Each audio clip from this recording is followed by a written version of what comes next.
is the news on top of the hour. Live from our studio in Georgetown. Kaieteur Radio, 99.1 FM.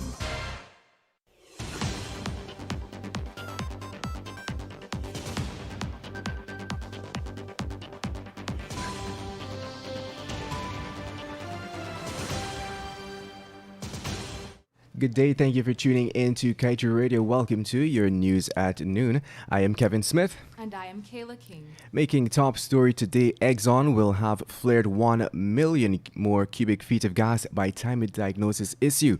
Minister Edgell says government engineers will be fired for sloppy project estimates. And ExxonMobil flaring above pilot levels set by EPA after first mishap. And abruptly ends press brief. Meanwhile, the Suriname oil boss says Guyana should partner with Suriname to meet shore-based needs. Stay tuned to stay informed.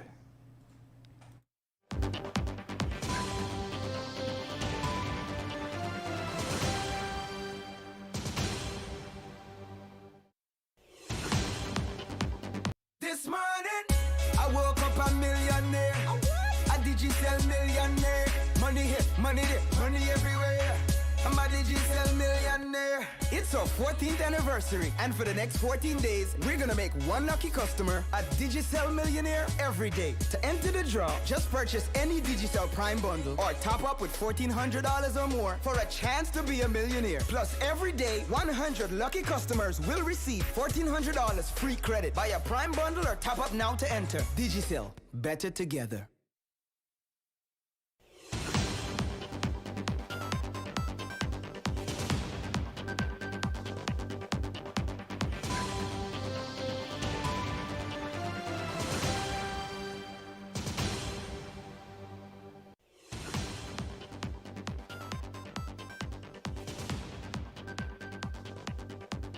And now for the news in detail. Country manager of ExxonMobil Guyana, Alistair Routledge, revealed yesterday that the oil giant is currently flaring 16 million cubic feet of natural gas into the atmosphere per day. These details come after Exxon on January 29th had reported that a third-stage gas compressor had failed, thereby causing it to increase flaring from its pilot levels. At 16 million cubic feet per day, our calculations show that in the 11 days that Exxon had increased its flaring, it has already flared 176 million cubic feet of natural gas. Further, Routledge stated that it would take approximately 8 weeks for the compressor's manufacturer to inspect the defective gas compressor. Within those 8 weeks, Exxon will continue to flare 16 million cubic feet per day, thereby taking the total volume of toxic gas flared since January 29th to 1.72 billion cubic feet. Now over to you, Kayla. Yes, Kevin. Government engineers are not being paid to waste taxpayers' dollars.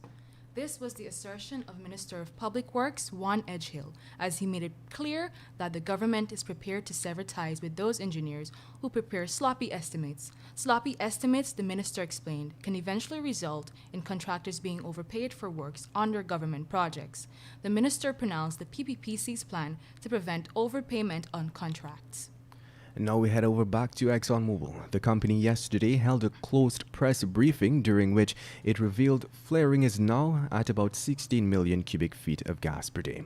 It is notable that this is higher than the rate of flaring earlier last year, when former EPA head Dr. Vincent Adams slashed ExxonMobil's production at the Liza Phase 1 project to reduce the environmental destruction of flaring. Dr. Adams had cut production low enough that Exxon was flaring 12 to 15 million cubic feet per day. There are many lingering questions following ExxonMobil's press engagement yesterday, but it was abruptly ended after the brief question and answer segment. And now let's tell you, as it stands, neither Guyana nor Suriname can independently offset the shortfalls in their shore bases for the oil and gas sector. Cognizant of these deficiencies, Rudolph Elias, the CEO of Suriname State Oil Company, has posited that both countries should partner to meet and supply those shore-based demands.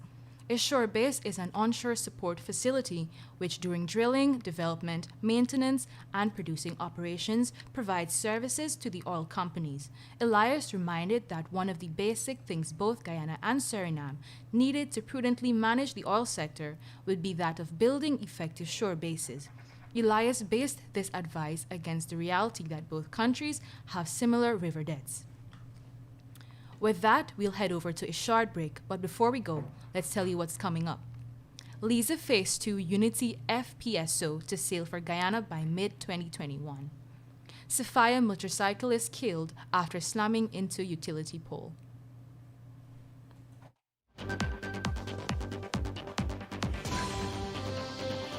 A lot has happened since oil was discovered in 2015. The petroleum industry is an ever-changing web of oil, gas, politics, and money. It gets complicated sometimes, but we can bring you all the latest developments and include you in the discussions here on Kaieteur Radio. So tune in to 99.1 or 99.5 FM every Tuesday night at 20 hours for Petroleum 101 with me, your host, Kamal King. Kaieteur Radio, the radio with a difference.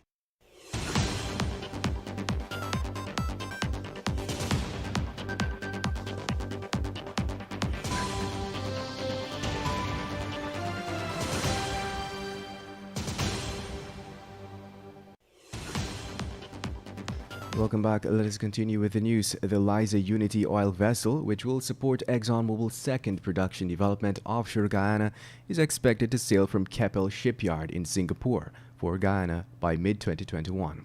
So said President and Chief Operating Officer at Hess Corporation, Greg Hill. The development of this project is estimated to cost a total $6 billion. It will target 600 million barrels of oil. Notably, Hill told analysts that the installation program to be implemented at the site could result in completion a little bit earlier than expected if everything goes right. The family of 25-year-old Kempston Richards of Plum Park, Sophia, has been thrown into a state of mourning after he lost control of his motorcycle, slammed into a utility pole, and died. It is understood that during the course of the accident, two pedestrians, a 15-year-old and a 24-year-old, were injured. The incident occurred at around 15:30 hours on Sunday at Turning Point, Arapaima Street, Georgetown. Reports are that Richards was riding a motorcycle on the northern side of the street, reportedly at a fast rate, when he lost control and collided with a utility pole. And now let's tell you, residents of Region 9 have been experiencing continuous earthquake aftershocks from the past week. This is according to Letham's Deputy Mayor Deborah King and head of the Civil Defense Commission, Colonel Kester Craig. According to DPI, Minister of Home Affairs Robeson Ben has since dispelled the fears of the residents of South Rupununi and urged them not to relocate. Last January 21st at around 15 hours 10, a 5.7 magnitude earthquake hit near Boa Vista, Roraima, Brazil. The effects of the earthquake was felt throughout Guyana, but mostly felt in Region 9, which shares a border with Brazil. Meanwhile, the director of the National COVID-19 Task Force's Secretariat, Colonel Nazrul Hussain, has stated that increased compliance with the gazetted COVID-19 measures has been observed in certain sectors of Guyana, while there are cases of decreases in others.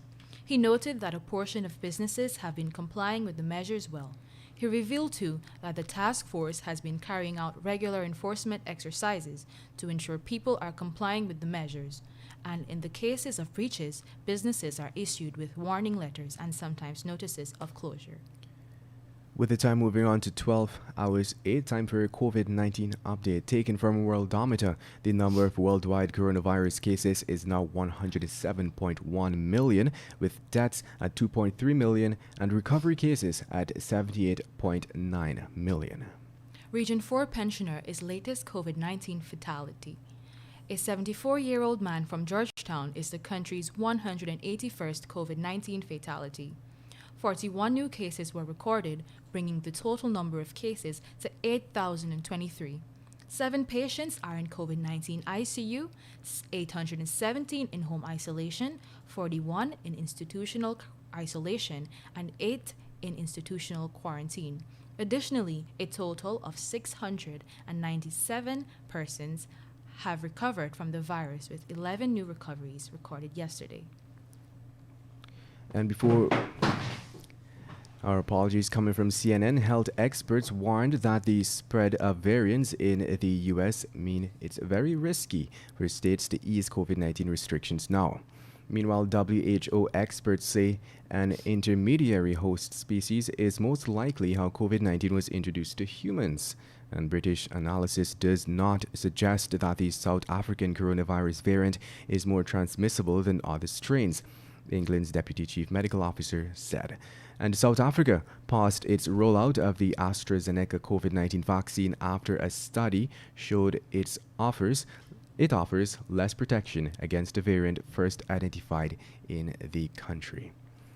And that brings us to the end of today's News at Noon. I am Kevin Smith. I am Kayla King. Thank you for listening.